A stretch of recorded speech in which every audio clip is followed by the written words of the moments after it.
Welcome to the Weed Out, where we weed out the nonsense and the ghouls in our backyard. I'm Spencer Fox Peterson, along with, as always, Joanna May Booty. Hi, everyone. today Joanna and I have a really exciting episode. We're going to be discussing, um, having a discussion rather with a local activist organizer. His name's JR. And he's a wonderful person, and he's done a lot of organizing with the tenants union in Holyoke. Our paths crossed on the shot spotter issue. He actually, I think we had a clip of him in our shot spotter episode 4, October 4th. So he's a veteran of speaking at Holyoke City Council. So we talk about his journey, about how he's gotten here, what his big picture thoughts are, and really give him an opportunity to platform all the great things his community is banding together to do from a worker's point of view, which is right in line here with the Weed Out. You mentioned the October 4th meeting, and I was at that time. So we did feature JR, and I was hoping that we would get to meet him. So when he showed up at the Workers' Party meeting recently that we attend in Western Mass, I was really excited, and I think I would call him a friend already, because he's just someone I'm excited for everyone to get to hear about what he's working on, how to get in touch with different collectives that he is working with or building, and just his thoughts on Holyoke, Western Mass, and like he really reached out to the entire state. So I'm really just excited to get into it. Yeah, JR has been able to bring his experiences to build bridges between community and food, something we actually really care a lot about here at the Weed Out. He's volunteered at the Holyoke Farmers Market in hopes of bringing in more Latinx people to the market, building his community, utilizing his fluency in Spanish and his, quote, boots on the ground work. He has been able to create and map out solutions to food insecurities most of Holyoke residents have. He also works as a tenants union leader, and he was with other unions to utilize the power of the people. So, JR, thank you for sitting down and chatting with us. We really appreciate it. The Weed Out is for those that may be tuning in today for the first time. Joanne and I have a history in the food industry, from beer all the way to processing and packing meat and fish and everything in between, retail, front facing, all the things. So this is a life that means a lot to us. Food is everything. And, we have strong opinions on the right to food and right to water and right to housing. And so JR really fits in to be our first interview, official interview anyways, on the Weed Out. So we really appreciate you kind of working with us and giving us your time. It means a lot. And we greatly align and respect your point of view. So we thought we should combine our platform with your platform. And it's not just Holyoke, but it's all about community, right? So without further ado, I mean, Joanna, please take it over. And really excited to be here. Me too. Thank you so much for joining us today, JR. Like Spence said, with the backgrounds we have and the interest we have in even just activism and organizing, so great to meet a like-minded person always. And there are so many of us here in Western Mass, but again, I think it's so exciting to have you on as our first interview guest. And I guess we gave a brief summary of who you are, but I guess that if you don't mind, if you could introduce yourself a little bit and talk about how you're connected to Western Mass, because that's really our focus, and we'd love to hear about it. Yeah, absolutely. And it's an honor and a pleasure, as always, to be with comrades, colleagues, friends family, et cetera, et cetera. And to combine these platforms together. My name is JR, or I go by JR. John Rivera is my federal legal name, and makes it quick and easy for folks. And in the Spanish community, I go by Johnny Rivera, like the singer or el cantante. And I first started off doing this work around COVID. A lot of people got bored. They call it the Great Resignation. We we got unemployment, and that kind of inspired a lot of us to figure out how do we do work within our own communities, right? How do we tie back to where we live, which is great. It's phenomenal. Of course, COVID, terrible, but dialectically, right, has its opposite. Everything has its opposite effect, and that's what that had on me. I started doing a lot of harm reduction work, which I still do to this day. Being a specialist, I know how to administer Narcan, pick up needles, do needle exchange, all these things. And I learned about the farmers market, and I volunteered there, so that because I'd never heard that Holyoke had a farmers market. Lived here all my life. I come from Puerto Rico, and I came over here when I was 7, and never in my life heard that we had a farmers market in Holyoke. So figured, well, how many Latinos know that there's a farmers market in Holyoke? How many working class folk really know that there's a place where that they can buy local fresh produce that's a little healthier for them and lasts longer in the fridge, as well as is better price as well for them, for their pockets. There's incentives for them, whether it's EBT, HIP, and many, many, many more incentives, depending on like the demographic. So my volunteering there, stood out to kind of pull out of the Latinx populations down to the farmers market, which worked for the next 2 years. And currently, I do a lot of work within the tenants union. That kind of like was talked about at the end of the bio. That's where kind of my new love and my new passion project lies in bringing a lot of the folks who deal with terrible maintenance, deal with the cost of rent that's way too high within the tenants union, so that we can fight for them and that we can fight for each other, because a better world is possible. We hear her on a quiet day and also loud days too. So, but I'll leave it there. Agreed. A better world is possible, and it's so wonderful to be among people who can imagine that place. And thank you for that, JR. And it leads me to how you became known to me, and I wanted to meet you, is from your political activism in Holyoke through the tenants union, and coming out and speaking at Holyoke City Council meetings. Thank you so much for using your voice. For anyone out there, I've met other awesome people that way too. And I guess, so we have our own experiences, but I would love if you'd talk about your own experiences with local politicians here in Holyoke, and just like how you deal with speaking at these meetings and things like that, to kind of give people some perspective there too. Yeah, absolutely.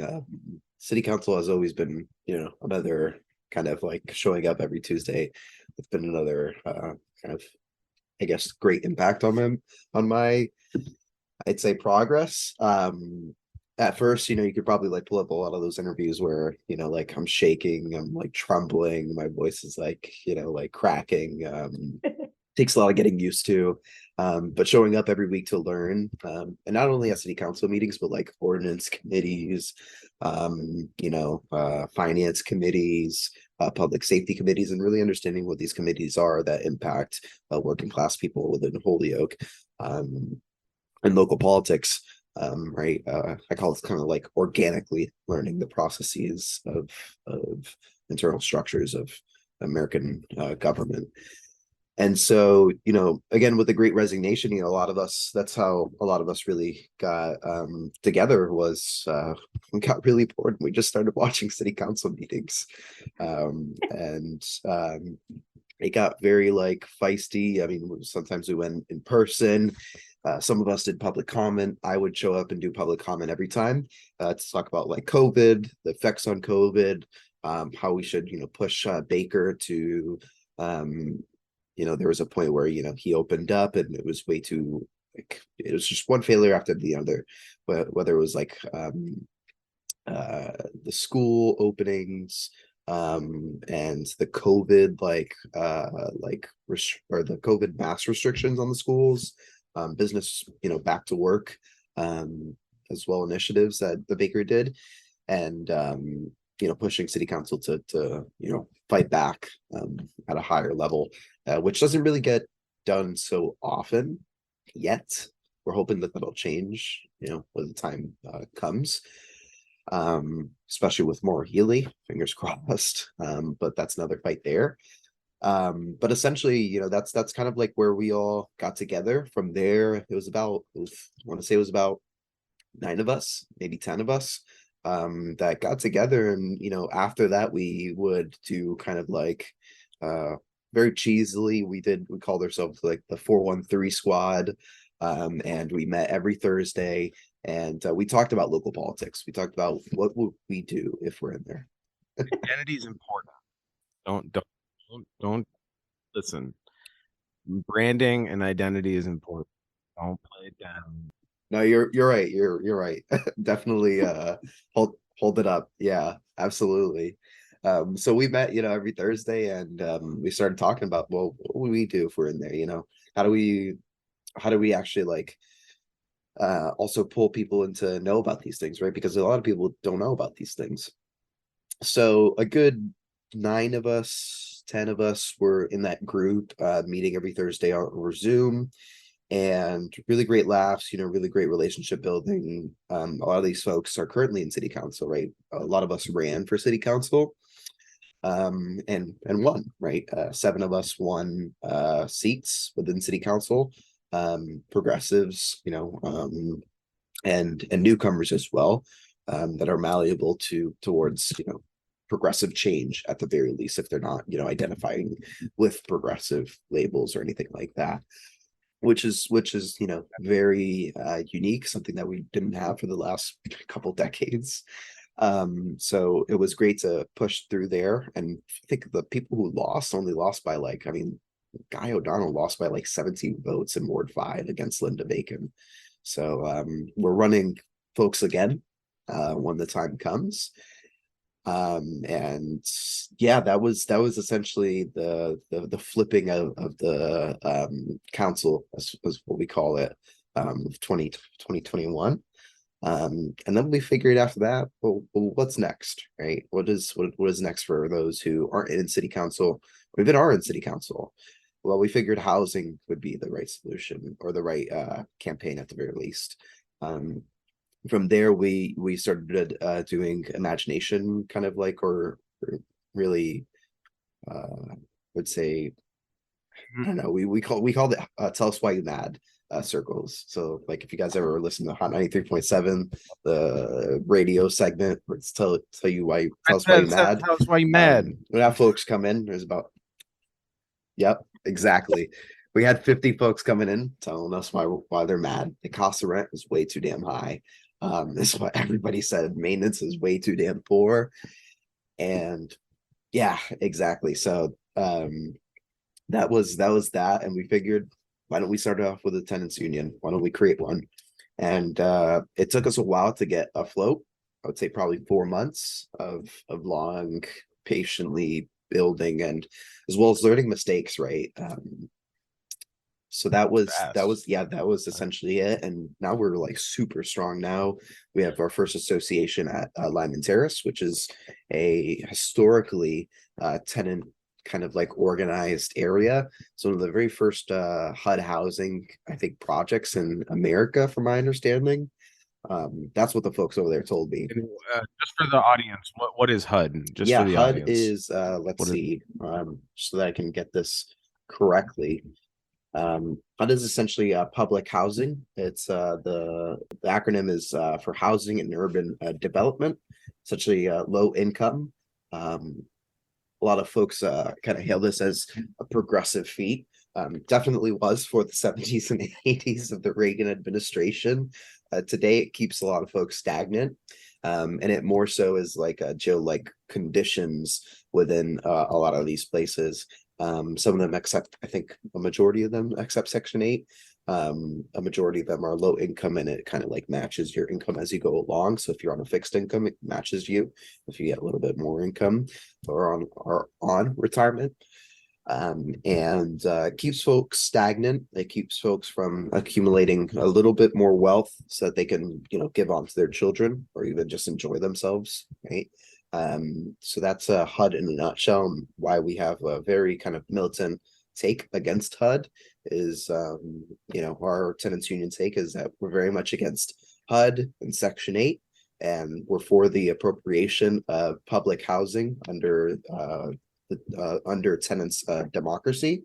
And with that being said, how that looks is essentially making sure that no one is, staying stagnant, that they have enough money in their pockets to enjoy a good life, but at the same time, that they, pay their fair dues towards maintaining their properties, and that we're here to help them as well, and not, obviously pull money right from under them.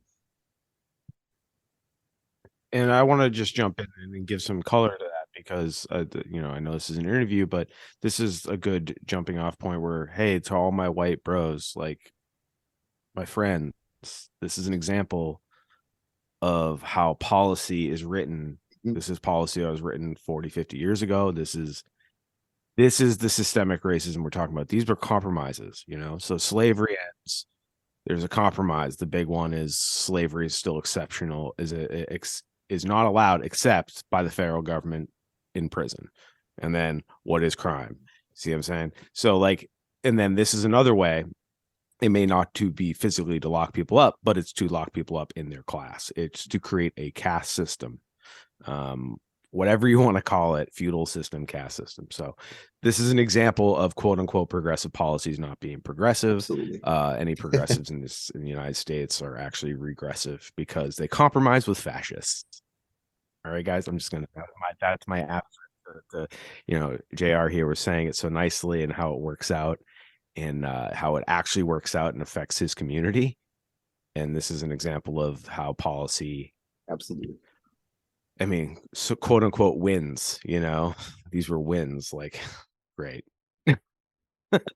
So anyways, carry on. Yeah, absolutely. I mean, for folks that are listening from any part of Massachusetts, whether you're in Worcester, Allston, whatever it may be, Western Massachusetts, please, do your due diligence and look up some organizations nearby. There's many organizations and many party organizations that are out there, whether it's the Workers' Party, PSL, Party for Socialism and Liberation, whether it's DSA even. Who does great work in select parts of the country. Please get affiliated with those organizations. I myself am a proud member of Neighbor to Neighbor. They do great work on kind of like the grassroots level. We took a hard fight against a biomass facility the last decade. In 2010, 2013, and we won a $125,000 court settlement. We're hoping that a good chunk of that money goes to our tenants union. And so interested in signing up with your local tenants union, please reach out to Tenants Union of Western Massachusetts. And we'd be happy to reach out to, we're connected with all the tenants unions in New England, and we'd be happy to reach out to those to get you involved in your local tenants union. Again, our email is TU, so tenants union, TU of WMASS, so TU of Western Mass, or TU of WMASS at gmail.com. And I'll be happy to plug that again at the end of it. But definitely reach out, and we'll get back to you as soon as we get that email, and we'll plug you with whether it's Feinberg Tenants Association or Tenants Union, the BTU, Boston Tenants Union, Randolph Tenants Unions, Rhode Island Tenants Union, Worcester Tenants Union, and CTU as well, the Connecticut Tenants Union. There's many out there, and they do great work. And we're affiliated with all of them. We'll actually be attending our first regional December like 12th, 10th, which we're very happy to do a firm handshake with our fellow unions that work on tenants' rights, and a tenants' revolution, and as well as doing a firm handshake with our brothers and sisters at IBEW over in Worcester, who are going to be hosting the space proudly for us. So definitely reach out, and love to see you one day in the fight. I wondered, what are you, and I know Spence wonders too, like, what are you working on long term? And I'd love the listeners to know, and I know the tenants union for sure, but would you like to speak on exactly what your goals are in the next year or so in the community of Holyoke, or just overarching Western Mass, and if whatever you feel comfortable sharing. Yeah, absolutely. Yeah, I'll keep it. I'll try to keep it short and simple and sweet. For decades, Americans and everybody in this kind of like on Turtle Island has had lack of representation, right? We're no strangers to that. When you look at the polls in the presidential elections, a third of Americans do not vote. It's not because they're too stupid. It's not because that they are, unmotivated. Well, actually, to sense it is exactly because they're unmotivated, because there are no candidates, right? These are all candidates of capitalists, of people who put profits over people, who pollute the airways, who pollute our communities, whether it's physically, spiritually, or technologically, with implementing all these new apps to really have us anxiety brood throughout our communities. So the working class needs a party of its own, right? It needs representation of its own. And so that's why our interest align here is that, we're starting to see this in Massachusetts, right? With folks overwhelmingly showing up to the polls and voting for Green Party candidates, or voting for Workers' Party candidates, which is phenomenal, right? And it's not only that you look at these statistics and look at the data, and they're not stealing the votes from each other, right? There's a distinct, I think Western Massachusetts votes is starting to vote for Green Party candidates a little bit more, and then you have over in the central and eastern side, they're voting for Workers' Party candidates, where you guys are kind of like holding it down in stronghold wise. And so it's very apparent that the working class needs a party of its own to represent itself, and for a top to, or a bottom to top, revolution in the hierarchical systems of government that we necessitate, right? The working class needs representation. Right now, we only have democracy for those who can afford it, right? The very rich, as we like to call them, the petite bourgeoisie, right? The managerial class who have the time to put a little bit more money. Your bosses, bosses.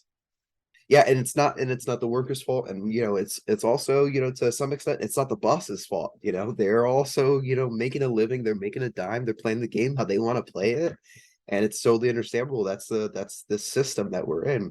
But we seek for, within our tenants union as well, is for, a complete hierarchical revolution, whether it's in the tenants, whether it's in our government, whether it's in our own unions, right? Because we know that we're no strangers to bureaucracy within our own struggles as well. Thank you for your time today, and all the stuff that I hope I'll even be working alongside you with in the future. You're so right about the pandemic and how people, I don't even know if it was we got bored in some ways, and I'm not saying that you're wrong there. I love how you put that. In some ways, I feel like we had time to actually process what was happening to all of us through you know what I'm saying?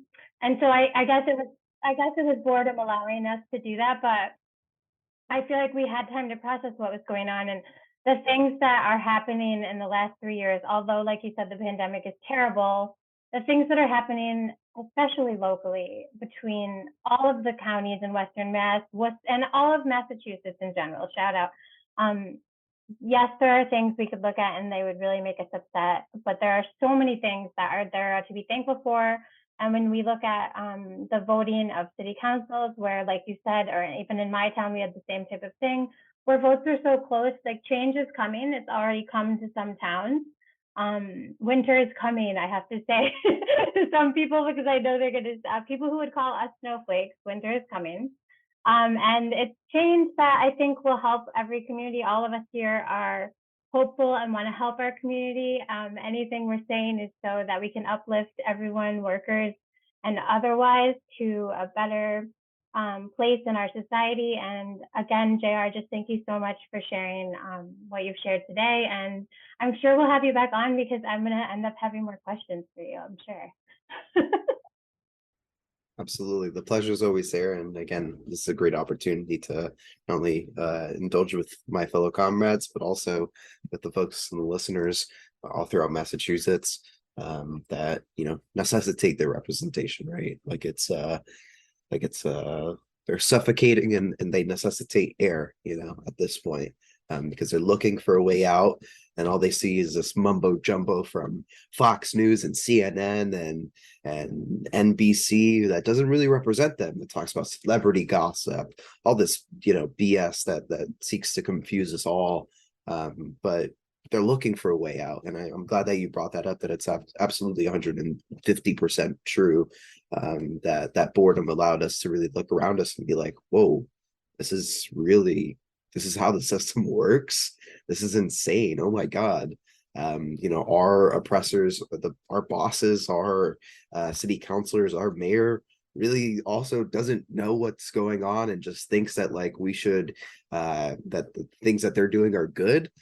I don't know. What can we do about it, right? And so we found that out. What the proof is in the pudding, that we can do something about it, and everybody has a role, right, in our movement. Whether you are a front of the house server, or you are a person who is on a radio station, or a person that's a janitor, or whatever it may be, or you're a tenant that's on Social Security on a fixed income that takes care of their grandchildren. Everybody has a role within our movement, and we seek to have you in your place comfortably. And if you want to rotate, we'd love for you to indulge in another role, and we're here for you, right? That's what the people at the Workers' Party do. That's where our tenants union. That's what we do in our tenants union. And I hope to think, but I do think that that's what other parties as well do. We're here to look for each other and not, go for each other's throats, because the biggest thing that the capitalists and the overlords, whatever you want to call them, the one percenters, the people in power want us to do is to go for each other's jugular, right? That's less work for them, is if we just, kill each other and battle each other off. But the moment that we come together as white, Latino, Black working class individuals, indigenous working class individuals come together, that's the moment that they actually come through and try to stop and stomp that shit out. That's what happens to the Black Panthers and the Young Lords and I think it was the YPO, the Young Patriots organization, when they came together and they decided to come up with the Rainbow Coalition led by Bobby Seale of the Black Panthers. That's when COINTELPRO decided to start taking these things very, very seriously, because again, poor whites, poor Puerto Ricans or Latinos, and poor Blacks coming together, now that's a danger that cannot be proceeded with. And there's many other poor people from different identities, poor gays, poor queers, poor disabled people, and even tying that with the middle class, who are also poor. They like to think that they're not poor, but they have more in common with their homeless brothers and sisters on the street than they do with the very billionaires and the millionaires that oppress them. When you really think about it, you make $80,000 a year. How close will you really get to being a millionaire within your lifetime? And how close will you be to being homeless on the streets when another crisis of capitalism comes about, like COVID, right? Like the situation in the East, like the war in Ukraine, that both sides are very obviously playing into. That's impacting us all, with inflation going on that seems to be going up and up, and wages seem to be going lower and lower or stagnating through the roof, and the housing crisis just gets worse and worse. You obviously have more in common with those homeless people living on the streets So to all my middle class friends, to all my even higher than middle class, if they like to think themselves of that, my managerial class, align yourselves with the workers, align yourselves with the poor, because that is powerful and you will be there someday, no doubt. We want to protect each other. We want to make sure that we're all protected under these crises of capitalism, and to really turn the system up on its head when it comes down to it. Absolutely. And thank you for giving our listeners that hope that if you're out there and you're feeling this way, you are not alone. You have neighbors who are here and want to work with you in any way that you're capable. If you're only able to be online because you're disabled, that's a possibility. You still can work with these groups and organize and help. It's giving me hope. Remember, to all my white friends, that there's a popular saying that skin folk ain't kinfolk, right? Jeff Bezos doesn't give any single flying shit about you. Elon Musk doesn't care about you. The millionaires, the multimillionaires do not care about you. The white landlords do not care about you. Your white over bosses, CEOs of your company, do not care about you. Your kinfolk really lies in with people who understand your class interests, right? Those people that are just like you, struggling to make ends meet, thinking about the economy and how bad things are going to get. Those people are your kinfolk. We're your kinfolk. We take everybody within our movement, whether you're white, whether you're black, whether you're Latino, whether you're poor, whether you're queer, disabled. It does not matter, as long as you fight alongside with us. Whether you're a felon or you had a misdemeanor on your record, a DUI, whether you use drugs, whatever it may be, we'll accept you within our movement. Everybody has a role to play, and we'll even if you've made mistakes, we're here for you. We're here to give you a hug at the end of the day, and we have a world to win, folks. Screw all that petty shit. I'll add one little small plug into this, that December 12th, we'll be hosting our first ever town hall with the tenants union. We got 50 signatures, and for folks that don't know what a town hall is, if you gather 50 signatures within your municipality, I believe, depending on the municipality, but in the municipality of Holyoke, it's only 50 registered voter signatures to host a town hall on a specific issue that neighbors, are really worried about. You can host a town hall, and a lot of our tenants came together to push forward this town hall to be created. So we gathered a bunch of signatures, and we'll be hosting it December 12th at City Hall at 6:30 p.m. It's going to be on the basis of housing and our Bill of Rights. We have a program for the tenants union, right? We're not just a tenants union in name. We have a program, we have a goal, and we have a Bill of Rights that need to get, that we demand, right? We're not asking kindly, we're demanding for these Bill of Rights, because they're bare necessity rights that tenants, we've knocked on probably 300 doors in the last week or so, and not a single person said no to any of these. I mean, even banning the box, which is like, for God's sake, like, it's kind of like, like, some people feel a little worried about it when you explain them, like, no, every criminal who has done their time deserves housing when they get out. And they're like, absolutely, they do, no matter what the crime is. And some people will be like, maybe felons, depending on the crime. And we're like, no, we think all do. We'll worry about taking care of our community afterwards. So come over to that town hall meeting. If you can make it in person, even better. Wear a mask, please. It's going to be at 6:30 p.m. A lot of our city councilors and a lot of our public officials might not understand how important and drastic these issues are. They might, but I tend to give the benefit of the doubt on our side, but they might not understand how impactful gentrification is, how impactful these things are, displacement is of the working class.